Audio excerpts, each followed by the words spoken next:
3.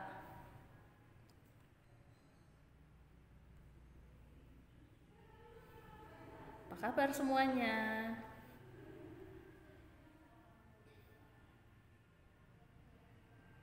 Hari ini kita akan belajar bahasa Indonesia lagi dengan Ibu.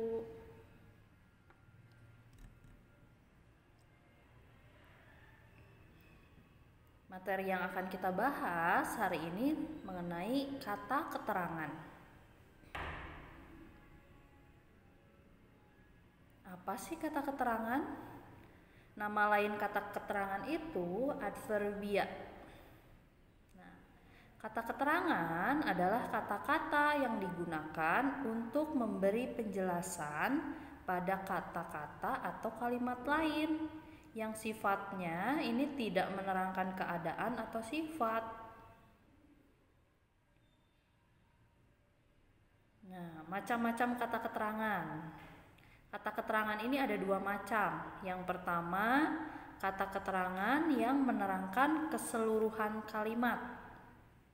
Nah, karena menerangkan keseluruhan kalimat, letak kata keterangan ini bisa dipindah-pindah.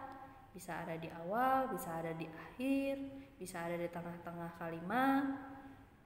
Bisa dipindah-pindah ya. Artinya juga sama walaupun dipindahkan. Nah, kata-kata keterangan yang masuk ke dalam jenis yang ini yang pertama berfungsi untuk menyatakan kepastian. Contohnya kata memang, kata tentu, kata pasti. Yang menunjukkan keraguan, barangkali, mungkin, kiranya, agaknya, rupanya. Yang menunjukkan harapan, semoga, moga-moga, hendaknya, mudah-mudahan. Yang menunjukkan pengakuan, seringkali, sekali-sekali, sesekali. Kata keterangan yang kedua, ini kata keterangan yang menerangkan unsur kalimat. Nah, karena menerangkan salah satu unsur kalimat saja, nah kedudukan kata keterangan ini terikat pada unsur kalimat yang diterangkannya. Nah, kata-kata yang termasuk kata keterangan ini berfungsi untuk yang menyatakan, yang pertama menyatakan kata keterangan waktu. Itu seperti kata sudah, telah, akan, belum, masih, sempat. Yang menunjukkan perkenan, contohnya boleh, wajib, harus, mesti, jangan, dilarang. Itu kata keterangan yang menunjukkan perkenan ya. Yang ketiga, menunjukkan, menyatakan kekerapan atau frekuensi. Biasa yang dilakukannya seperti jarang, sering, kadang-kadang, selalu, sekali, 2 kali, tidak pernah.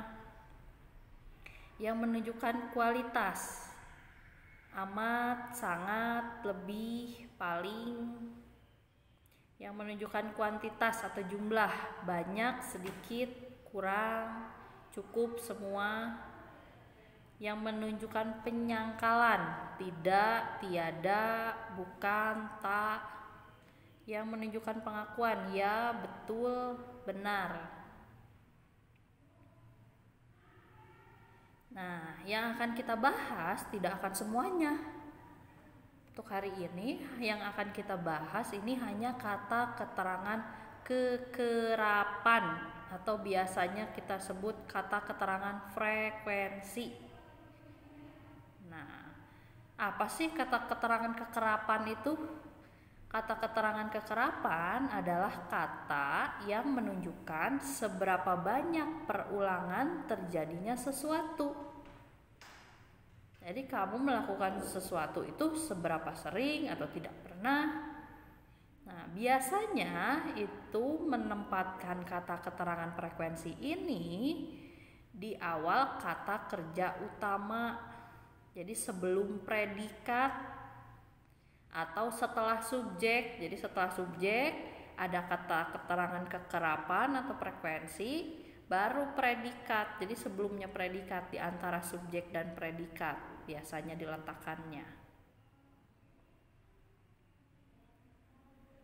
Nah, yang termasuk kata keterangan kekerapan atau frekuensi yang digunakan, yang pertama, tidak pernah. Ini yang sama sekali tidak pernah dilakukan kan ya. Ini sudah berurutan ya, dari tidak pernah ke jarang. Jarang itu pernah dilakukan tapi tidak sering, hanya sekali, dua kali. Setelah jarang, yang berikutnya kadang-kadang. Kadang-kadang ini lebih banyak dilakukan dibandingkan jarang ya. Setelah kadang-kadang ini sering. Sering tapi tidak selalu dilakukan. Dan yang terakhir ini kata selalu. Selalu itu berarti selalu kita lakukan. Nah, contoh penggunaan kata keterangan frekuensi. Nah, Ibu akan memberikan 2 contoh kalimat. Ini kalimatnya sama sebenarnya. Hanya yang satu Ibu tambahkan kata keterangan frekuensi. Yang kalimat pertama, Doni terlambat datang ke sekolah. Kalimat kedua, Doni kadang-kadang terlambat datang ke sekolah. Ini artinya akan berbeda. Dari kedua kalimat itu, beda kan artinya ya. Kalimat pertama itu bisa berarti Doni terlambat datang ke sekolah. Bisa setiap hari terlambatnya atau bisa terlambatnya hanya hari ini. Sedangkan kalimat yang kedua itu berarti Doni terlambat datang ke sekolah tidak setiap hari kan, kadang-kadang, karena ada kata kadang-kadang. Jadi hanya misalnya hari-hari tertentu dia terlambat datang ke sekolahnya. Contoh kalimat lain, dia jarang makan di restoran itu. Yang kedua, Siti selalu bangun dan berolahraga di pagi hari. Ada kata selalu. 3, Tono sering berkunjung ke toko buku. Ada kata sering. Saya selalu tersenyum ketika bertemu orang lain. Mereka kadang-kadang membantu jika sedang bebas. Bobby tidak pernah terlambat datang ke sekolah. Untuk hari ini hanya itu saja. Selamat mengerjakan latihan soal. Nanti latihannya akan Ibu jelaskan melalui grup WA ya. Sampai jumpa di pembahasan berikutnya. Terima kasih.